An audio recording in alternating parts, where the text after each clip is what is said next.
talk about family. Ah, We have another family member coming on here.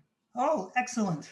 We have the wonderful, as you're introducing me to her today, Cara Reedy. That's right. Yeah, one of the really great things that's occurred as a result of the work with Dredif and the revitalization of that Judy did through her Hi Cara Right. with her report at Ford was we started looking at how are we going to get, one of the things that we have to do is get more disabled people in media, working in media, whether it's as screenwriters or as producers in Hollywood, or whether it's reporters or editors in the newsrooms. The things that people encounter are the same. And they might take a slightly different flavor depending on the vocation that you have, but the prejudice that people encounter, the discrimination they encounter, who gets opportunities and who doesn't, are really much the same. And it was doing that work and sort of doing all of the work that Dredip does, where I met Cara a number of years ago, and we got to talking about sort of these themes and these issues and who gets a chance to do it and who doesn't. Right. And it was very immediately clear to me that Cara was the person that we needed to the what the Disability Media Alliance Project needed in 2006 and 2007 was very different than what it needed in 2020 and 2021. And if we needed somebody to kind of take it to that next level, Right. it couldn't be an outsider like myself, who was always sort of media adjacent. I knew how to pitch a story, I know how to frame a story, I know how to place a story, but I was never in the newsroom. I was never somebody that had a day-to-day job as a journalist. Where Cara, you worked for CNN for 10 years. I did. I did. 10 long years. And then a little bit at NPR, and I did a documentary for The Guardian. So I understand newsrooms and like how they function, which I think is something that you kind of have to, in order to change something, you have to like know where everything's hidden and what trigger points to hit. And if you don't, like the media is its own animal, and they kind of stay separate.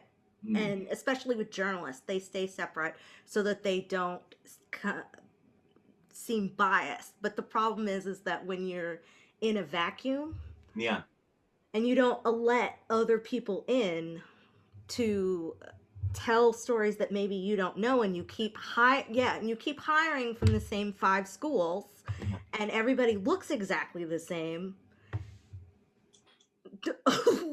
What stories are you telling? Like you're telling your perception of everyone else's stories. And granted, like everyone should be in the newsroom, so I'm not saying kick the people out that are there, but right. you need to expand who's in the room in order to give a full picture of the story. And if you only expand it and have one person out of that group in the room, that person's not going to be successful. Right. And so that's sort of what we're doing at DMAP, is creating, not only are we trying to get people hired, absolutely we're trying to get people hired, but we're also bringing together some of the people that are already working in it and creating a force. Like we're starting with a Disabled Journalist Association, which is something that has never existed. They've got a National Association of Black Journalists, they have a National Association of Hispanic Journalists, but there's nothing that's ever united disabled journalists together. And so that's what, Here's the thing. What if somebody, one of our students at Performing Arts Studio West, because we have over 100 students there, and then we have Meet the Biz, who are all actors and performers coming together, and artists. What if somebody says, I'm just starting in the news industry or the journalist industry? How would I go about it? And they might not have a disability. well, it's starting in the news industry. It's the best thing to do is get an internship. Those are hard to get though. And So that's sort of why we're starting the Journalists Association, so that we can advocate for people ahead of time and say, well, you need to cordon off a certain amount of these for disabled people. And they do that. Like, this isn't, none of this is, I'm not making any of this up. This is not revolutionary. They do this for other groups. And so that's what we're starting to do, because it's very hard for people to even get internships Mhm. unless they know someone. And if your family's not in journalism, how are you getting in there? I got in through the back door. um, I started assisting at Time Warner Corporate, and I Right. didn't like it. And I met this woman who was Lou Dobbs' assistant in the cafeteria, and we just chatted. And then one day we were on a bus together going home, and she said, I don't even know your name or where you work. And we were talking, and I said, oh, you work at CNN? I just applied for a job there. She said, which one? And I told her, and she said, that one's gone. She said, but tell me when another one opens up. And literally a week later, one opened up. I called her and I was like, here it is. She goes, send me your resume right now. And then within 10 minutes I had an interview. Ah, Like, that's, but if open I that hadn't, door. right, And if I hadn't known that lady, like, and the only reason I knew her was because we would walk around and like stare at macaroni and cheese together. Like, there was no other connection. We didn't talk about our jobs. Yeah. So like, you kind of never know where stuff like this is gonna happen. But what we want to do at DMAP, not just for journalists, but we want to kind of pool Lawrence and my, you know, pool of people that we know and Mhm. activate them for disabled people, Yeah. so that there's not like this where you're wandering off going, I don't know how to get in there. You come to us and we'll try, and like, maybe we'll be successful, maybe we won't, but at least you know that there's a place to Mhm. come to, and that we will do our best to help. Well, So oh, go yeah, ahead. one of the themes of this conversation, I just had to tell you, Cara, is that we've been talking about going. It's really important to go through the doors that open, yeah, right? And you just gave a beautiful example of that, right? And then the other side of that is, once you're in somewhere, let's say you go through a door that opened for you, and you get somewhat established, a little bit established. Then the question is, who do you bring in behind you, right? Who do you keep that door open for? It's really about the collaboration. So many people, and for a long time, I was thinking, oh, I've got to do this and I've got to do this. It's hard for me to delegate, because I think it's like, well, I don't want to give people I don't want to overload people. And then I had to realize, oh, no, we're all working for the common cause here. hmm, Whether it's a film, whether it's a stage play, whether it's a broadcasting company. Um, one thing that you said too, or that I read in a quote, and I love this. I wrote this down. It's like, having disabled people control our own narrative will make uh, for more truthful storytelling. yeah, Yeah. it's true. I mean, I don't. I've had conversations with people in newsrooms and elsewhere where they're like, I'm going to write this story. And I'm like, but how do you know that you're telling the right story? And they're like, because I'm a journalist. Yeah, yeah, yeah. But what's your experience with that? Yeah. And then they don't know what to do with it, because I'm like, right. Have Like, you, we did have you a we did a read it? training recently. To give you an example, we did a training recently where one of the examples we used was that there was a young person with Down syndrome in their 20s who had their own business, and they had a successful business. It was a food truck. But in the interview that they did in this news story, they interviewed the mom and the dad and the people who ate the tacos from the food truck. Nobody interviewed the business owner. That's Right? crazy. Right. It's like bananas when you stop and think about it, but that's what we're talking about. The person who is central to the story, the business owner in the story, becomes a prop in Yeah. their own story, right? right. But that, if that's normal and you don't have a disabled person who's sort of in the know in the newsroom, they're not going to call you out on that or do a reality check, right? And that's what you need. You need somebody who can say, yeah, that's a good story, but you can do it better.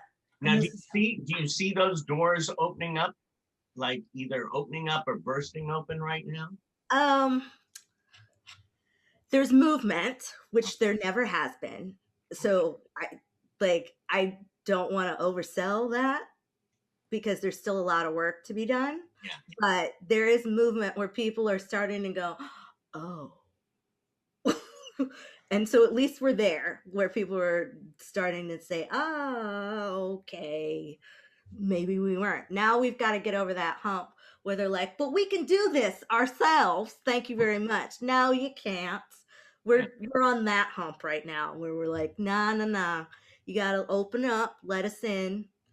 And, then people won't be yelling at you all the time on Twitter. Like, why would you do this? A perfect example is Sia's movie. I mean, Oh, right. that garbage. Like, what? How hard would it have been? And there was nobody in the room that said maybe we should talk to some actually autistic people. Like, why not contact them? And don't contact the parents. Well, you know what makes me sad too, because I love her artistry, her voice, and her songs, and this and that. And when I was like heard this, it was like, and I hear different things. It's this, this love-hate thing going on. Mm-hmm. And she didn't. It's one thing to make a mistake and say, you know what, I didn't think this through. It's another thing to start yelling back at autistic people on Twitter and saying, why don't you like what I've done for you? Mm-hmm. Well, you didn't do anything for them. You made a movie and you made some money off of it. That really shows how you really have to be, you have to take a breath before you start tweeting. But we've been dealing with that for 4 years or whatever that was, but we won't get into that, will we? I think the sad thing there and the important thing to think about is it didn't have to be that way. Right. If she had handled it a little differently, in the earlier in the process, right? Who are the right people to talk to?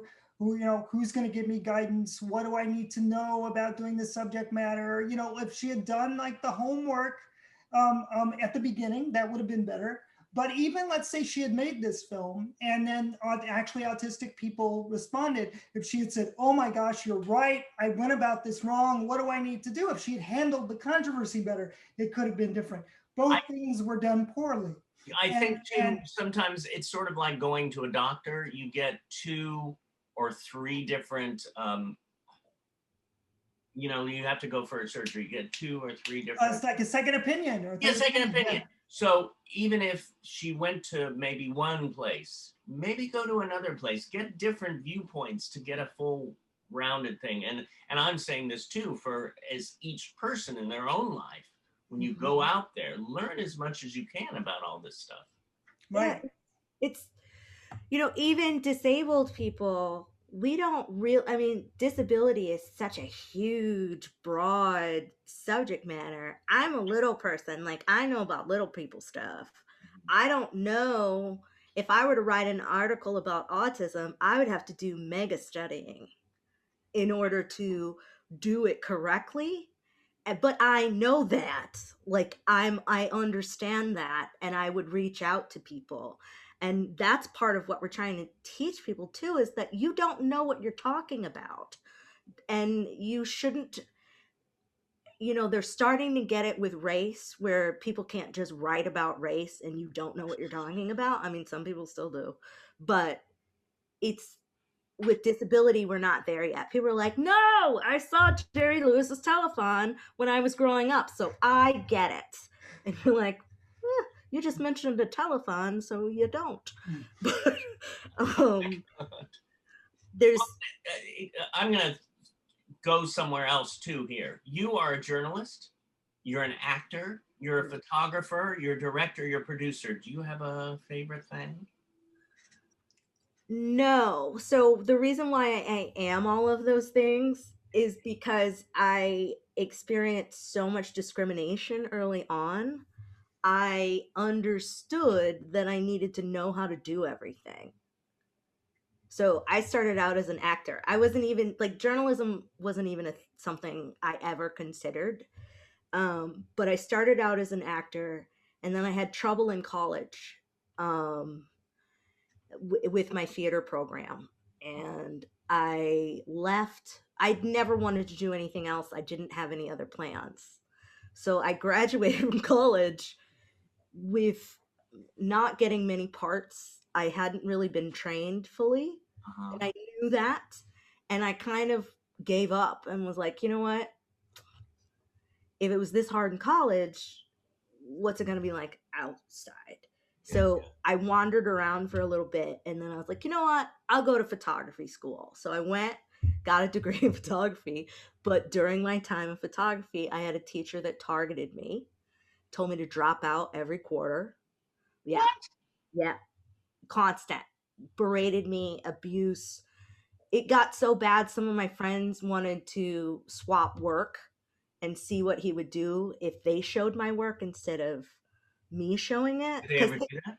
No, because I wouldn't let him because I knew what would happen. Like if he found out, it would just he He would had just some issues to deal with. he had a lot of issues.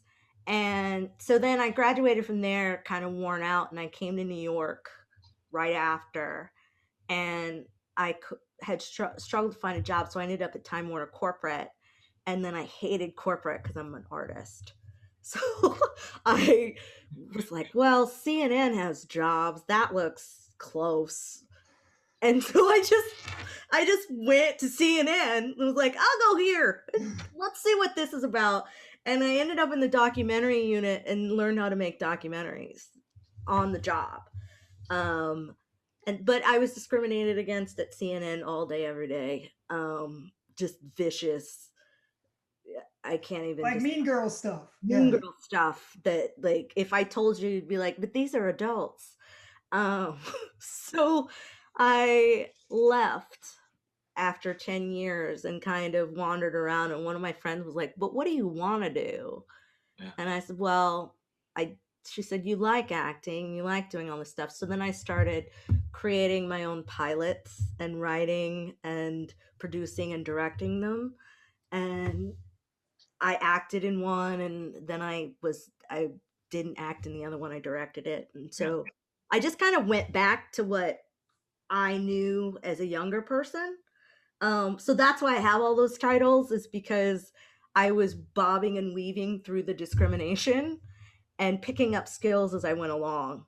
Right. Um, Right. that's something that I feel like everyone needs to know. It's really rough out there, but don't let anyone tell you no, really, because someone else will say yes Hmm. somewhere else, but do pick up as many skills as you possibly can, because people view us as deficient. And so if you have all of these skills, it's really hard for them to make a case. And they still will, but then you can be like, they said all this stuff, but I actually have all these credits, and then they look bad.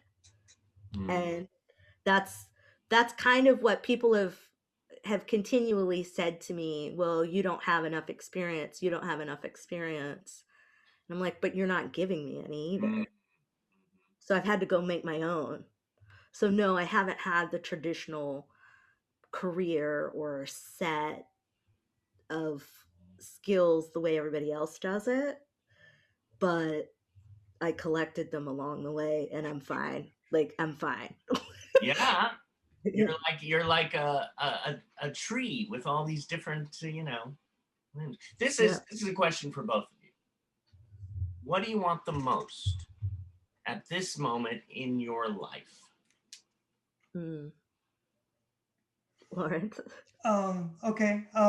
You know what? It's interesting. So I think I mentioned earlier that I'm 53. I'll be 54 this year, right? And so in some way, shape, or form, whether it is being the poster child when I was 5, or the different forms of advocacy that I've done, I think what I'm sort of wanting to address right now is that I've always been in the resistance to something. I've always been fighting against something, trying to push against the tide or change something, right? Which is placing an emphasis on, and it's important because there are things that need to change that aren't right. And I think at this stage in my life, if I had to put a priority on anything, it would be not to necessarily change that work because that's still important to do, but at the very least, give equal time to the things I do like, to the things I do want, to what I want to create or what there needs to be in the world. We can't just say no all the time. It's really important to say yes. And so I think it's what I'd love to see in the world, both for myself and my friends and my work, is as much yes, and maybe a little bit more, as to things we're saying no to. That seems to be the most important thing right now. I feel like for me, I'm really hyper focused, kind of like Lawrence. I'm really hyper focused on like blowing the doors open so that, I mean, yeah, I want to go through the door too, but I can't get, if I go through the door by myself, I'm lost. I have to bring an army with me. And so my goal is, like, I'm singularly focused on that goal, is to blow the door open and bring everybody in and just kind of sit there and be like, nope, we're here. That's what I'm working on. I don't think things are going to change if we don't own our own narrative. We're never, media is such a powerful tool. If you don't own your own narrative and control the way people are speaking about you, it affects policy, it affects how we're treated in the world. And it's, disabled people have never really owned their own narrative. Not really, because we've never been in the room in mass. And so before I die, we're going to be in that room. Yeah. Let's go in that room. Let's own the room. Exactly. I mean, that's the whole point too, is that people, once we're in that room, then we need to start building our own rooms. Yeah. Ultimately, it's about who, it's about our own rooms and about creating our own stuff. And it's about who gets the opportunity to create. When I started doing the work with Heidi and GIMP, one of the questions that came up is who gets to be a dancer, right? Most of the time, it's not somebody who walks like me. It's not somebody who moves like me. So ultimately, at the end of the day, it's increasing the opportunities for others to call themselves dancers and people who haven't had those opportunities before. It's about broadening the space or adding a little more color to the palette or a little more, a little more sound, a little more bass, a little more treble to what you're hearing. It's about increasing the options and the opportunities, really. I think it's ultimately, at the end of the day, it's bigger.